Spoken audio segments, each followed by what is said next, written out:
Hello and welcome back to NPC Next Portable Console. I'm John Voorhees, and I've got Federico Fetici with me. Hey, Federico. Hello, John. How are you? I'm doing really well. You know, our good friend Brendon Bigley has told us that he is wandering in the woods for a few more days. Did you see that this morning? Hopefully, he won't get lost in the woods. I hope he doesn't get lost. He's on his way to Tokyo. Not many people walk through the woods on their way to Tokyo. Most people take a train or a car, maybe an airplane. But Brendon, he's walking. He's just walking. He's walking. He's wandering the woods. John, there's also something. He's still got access to Discord though, so I mean he's not too remote. Those are woods with an internet connection, it seems. Yeah. John, it's less than 1 week to go for the Nintendo Switch 2. Wow. It doesn't feel real. It doesn't feel real. It doesn't feel real. I was just talking this morning to my video game store guy. Fingers crossed. Everything should be going according to plan.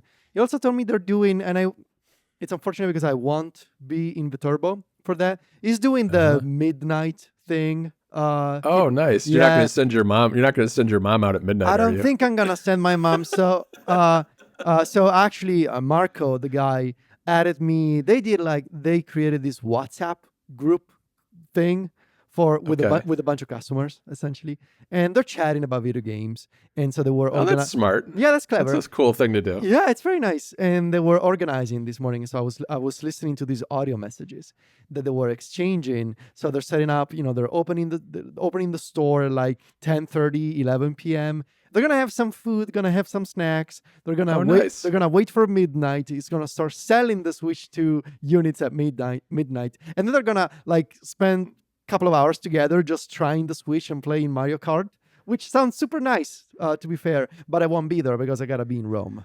Nothing like a party to sell the Switch. Yeah, that sounds like a good time. It's like a proper day one experience, like in the US, for example. And I think a bunch of other GameStops in Italy will probably keep open. But this is nice that they have, and that's the advantage of the local video game shop. You have this tight-knit community of customers and their friends, and I think it's been very smart in this is sort of a slice of local business that I'm talking about here. I think it's been very smart over the past couple of years in terms of expanding beyond video games and I mean you can guess trading card games. Is gone all in on like Pokemon cards and Magic and One Piece trading card game, and they do this live videos on Instagram now. They do this live this live recordings where they what's the term for when they open up the cards?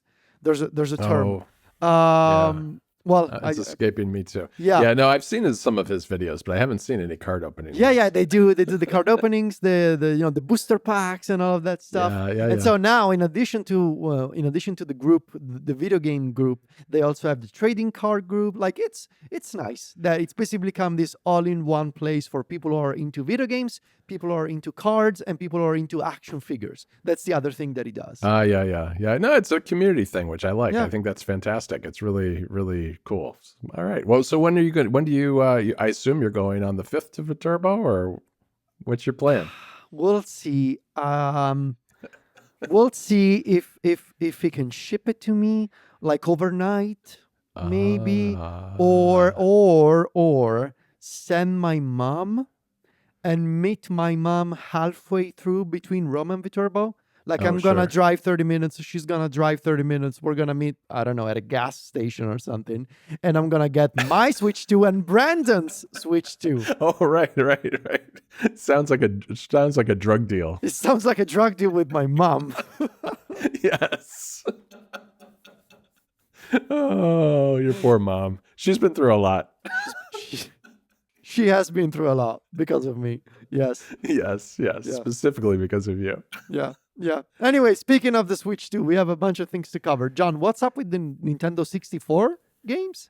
Is that right? Yeah, so they are getting a bit of an upgrade with the Nintendo Switch 2 because you'll be able to rewind games. Nice. All right, that's a feature that won't be available on the OG Switch. So if you have the Switch 2, with the N64 games, you'll be able to rewind. It's a small thing, but I thought it was worth mentioning because it'd be another nice little perk of having a Switch 2.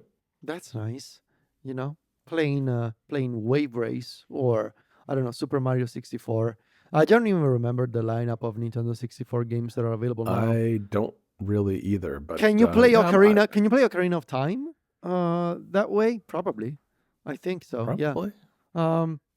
Yeah. Anyway, speaking of the Switch 2, some people have a Switch 2 already.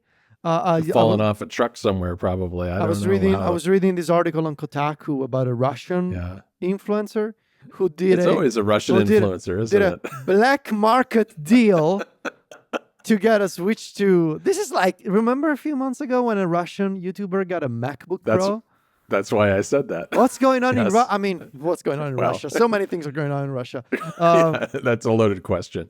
I don't even want to know. But in better news, so there's folks, if you don't want to get spoiled, don't search for, there's people who have been documenting like the startup experience, the home screen, the system settings, the music. So if you don't want spoilers, don't go look for them. Just be aware they're out there. Setting spoilers. Setting spoilers. There's a bunch of Switch 2 things that we need to cover here because, there's like 6 days left. Finally, the Switch 2 will let you upload screenshots to the cloud. So joining PlayStation and joining the Steam Deck, I think, at this point, you can finally upload your screenshots to the cloud and get them on a mobile device so that if you want to post them on Blue Sky, or I don't know do we know if the Nintendo Switch 2 is still going to have the Twitter X integration? It's a good question. I don't know. Yeah. I haven't heard anything, I don't think. Do we know if the Nintendo Switch 2 has Mastodon integration? Sure, why not? Fediverse integration of the Switch 2. If you post a Switch 2 screenshot on Mastodon, you're going to get people complaining that you like Nintendo. That's and that you're being too commercial. That you're being too commercial. Oh, you're supposed to buy games from GOG anyway, moving on from that. John, what is the Switch 2 base grip and from Mechanism? Mechanism, yes. This is a link that our friend Mike Hurley shared with us just yesterday before we recorded this episode. And I only opened it up this morning. I was kind of busy doing other things last night. And it's a really good looking case. It's a case for the Nintendo Switch 2.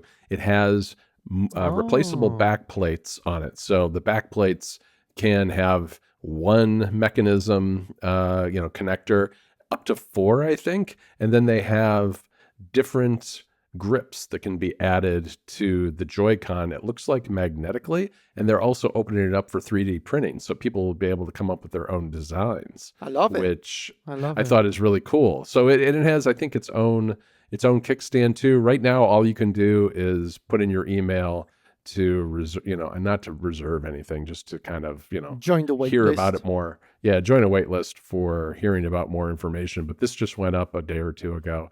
And there was a short post on, I think, on The Verge about it. But just looking at the photos, it looks like a really nice case. Did you see that it's going to be compatible with the gaming pillow?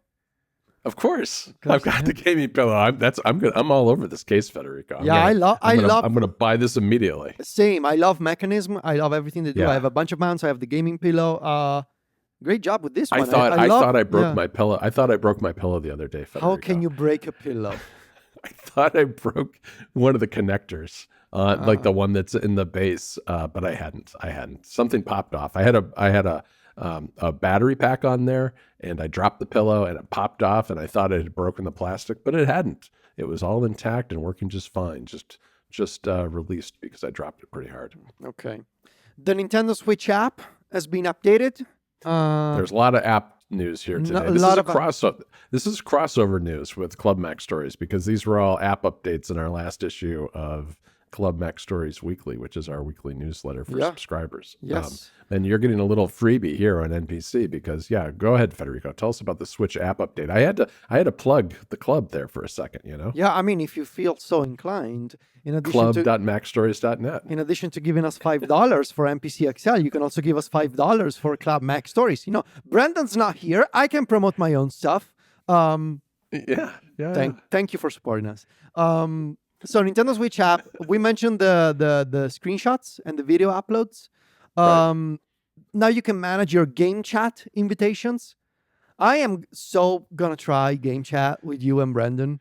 I'm gonna put my Piranha Plant camera on my desk, and I'm gonna be game chatting with you guys all the time. So yeah, this is nice. I have not ordered a camera yet. I think What I are may you just doing? What are you Well, doing? I've got other, like webcams around. I've got so much gear around here. I figure I can find an old Logitech camera or something that'll work. All I right. don't It's not going to have a Piranha on it, but it'll still be fine. I don't fully believe you, but okay. Okay. You'll end up buying a camera, I'm sure.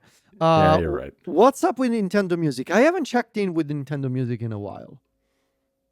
Federico, you totally missed with the Switch app that you can also add your friends and see when your friends are online now too. Okay. Right from the iOS and Android app. I guess from the iOS app. I don't know. Why wouldn't I check from my Switch?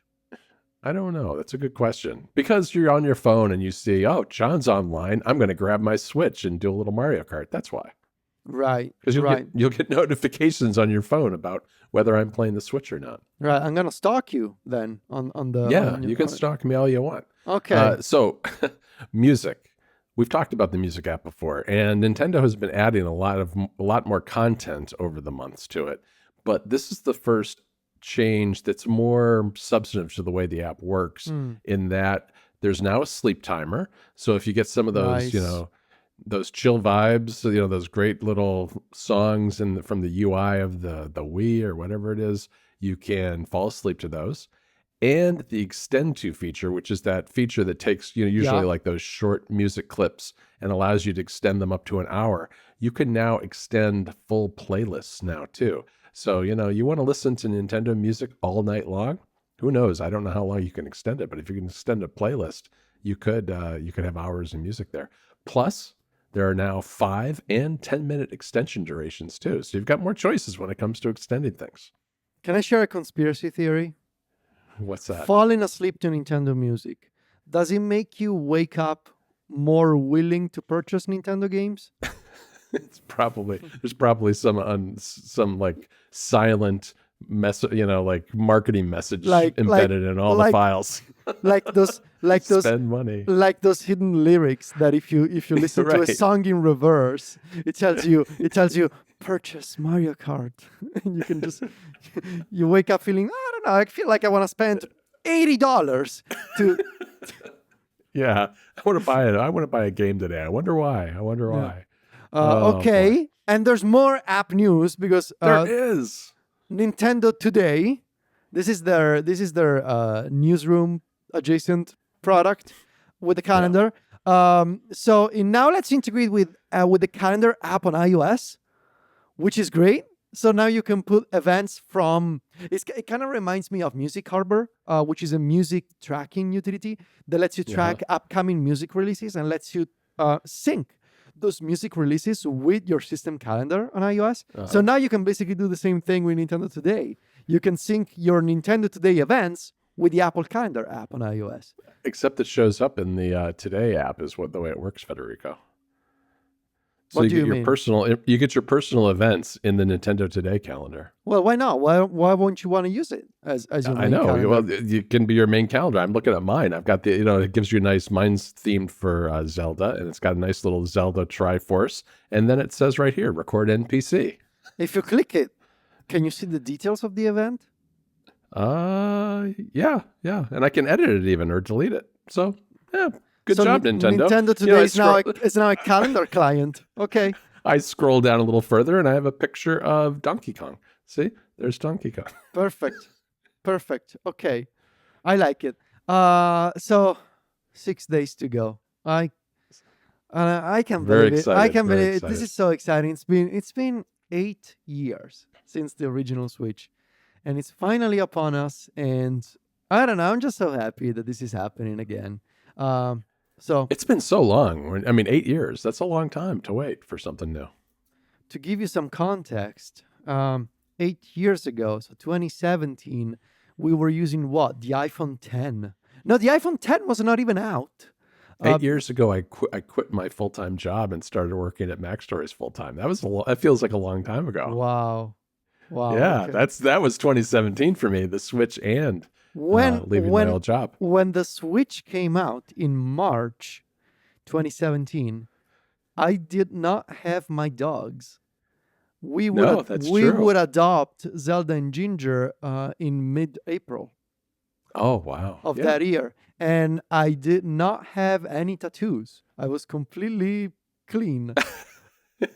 You also visited Chicago that year, because that was the year that you came for that conference, and you and I hung out together. I spoke at a conference that year. You did. Yeah, that's right. That was your the one and only time I ever spoke at a conference. Your debut and your finale, all in one. Yes. It went pretty well. I remember the opening keynote was from a guy who was talking about tomatoes. Do you remember that? I do remember the tomato guy. That's a deep cut right there. That was a terrible keynote. I'm sorry. I don't even remember what the analogy about selling tomatoes was to the world of app development, but there was a connection somewhere. Sorry, tomato guy. I just think it's funny that the opening keynote was about tomatoes. It was. Anyway, John, we should get back to games. Yes, John, I think you want to talk about your experience with the NVIDIA GeForce Now app on the Steam Deck on XL. Right. So we're going to save that for XL. GeForce Now is now available on the Steam Deck, but more on that later. Let's talk about some handhelds. I kind of want to start with the big one. And I'm so sorry that Brendon is not here for this. I know. This was rumored. We mentioned the concepts of this, but the Anbernic RG slide is real. It's happening. There's a 20-second teaser video of it. Not even. It's like 17. 17 seconds of it, showing a person just sliding this screen.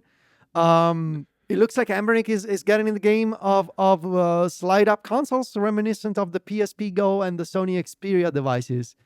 I am so excited. Like, between the Retroid Pocket Flip and now Anbernic doing the RG slide, it really feels like this is the year of weird handhelds and weird and form the M-Con. factors. Don't forget about the M-Con controller. The M-Con is that's happening. Kind of cool. The folks at Magic X will put out the pre-sale for the 2-screen handheld. So this year, and this makes sense, right? Because last year we got all of the more traditional form factors, and this year we're getting the weird ones finally. Yeah, they were very very samey last year. Yeah, so we're getting an Anbernic RG slide. I am so curious about this. Like, what's the price gonna be? What's the performance gonna be? Is it actually what's the operating system or the chipset, all that stuff? We don't know anything about that. I think I saw some speculation that it's maybe a 3.5-inch screen, and that's just people eyeballing it from the video. But it didn't look that big to me in the video. It looks more chunky than anything. It looked a little thick. Look at it. I mean, which makes sense given that you have the slide up screen, and then you gotta have the controls and the battery and the chipset like all below it. So it makes sense that it's a little bit chunky. Obviously, it's not gonna be as chunky as Brendon's custom PSP Go.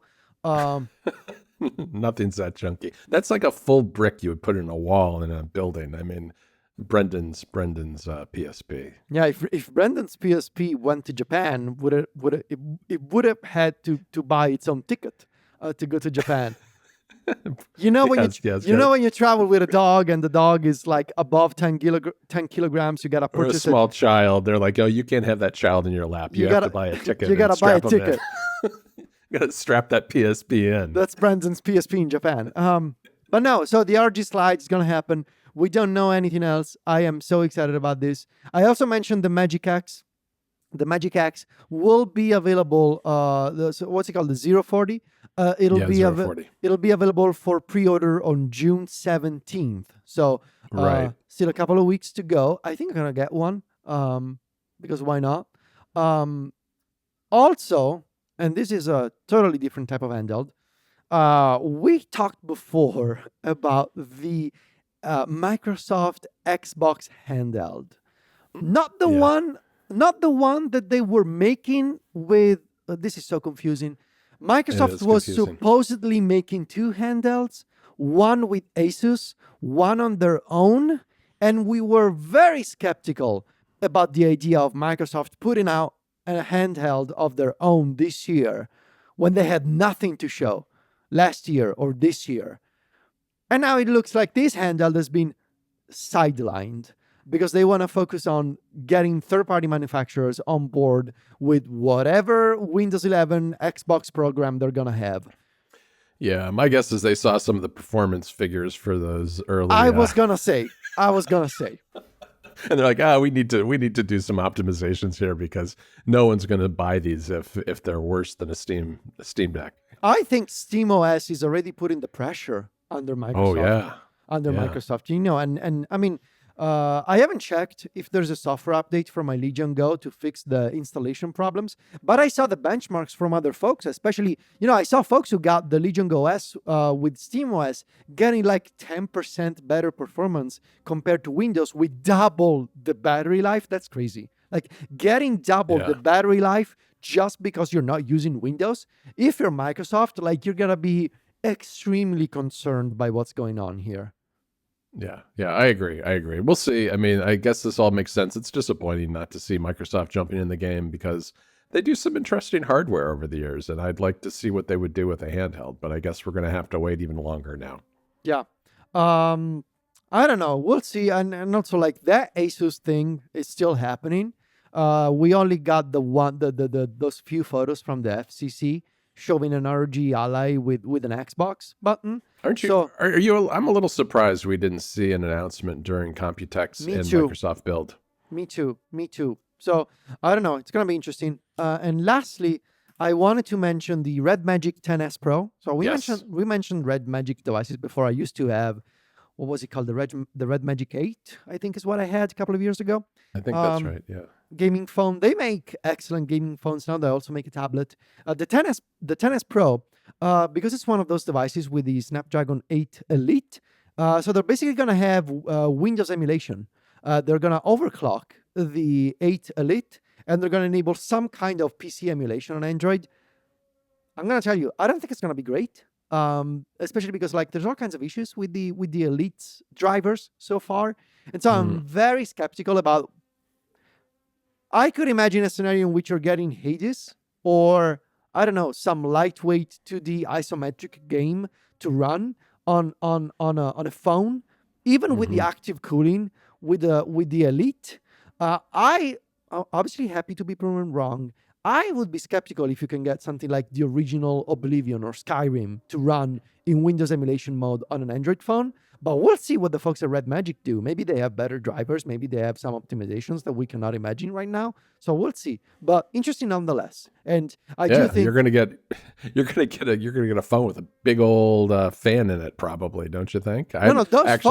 Those phones they do have active cooling with fans. My REDMAGIC 8 used to have 2 vents in the back where and you could see like a proper like small fan spinning with LEDs, of course, but you could see there was a fan that was spinning and blowing out hot air out of the phone, and they had the vapor chamber cooling inside, and I still think they do, which is pretty cool actually. Those phones have great performance for emulation, but like Nintendo emulation or PlayStation 2 emulation, that sort of stuff, not Windows emulation, because you're basically you're emulating DirectX, on Android, which is a whole different game.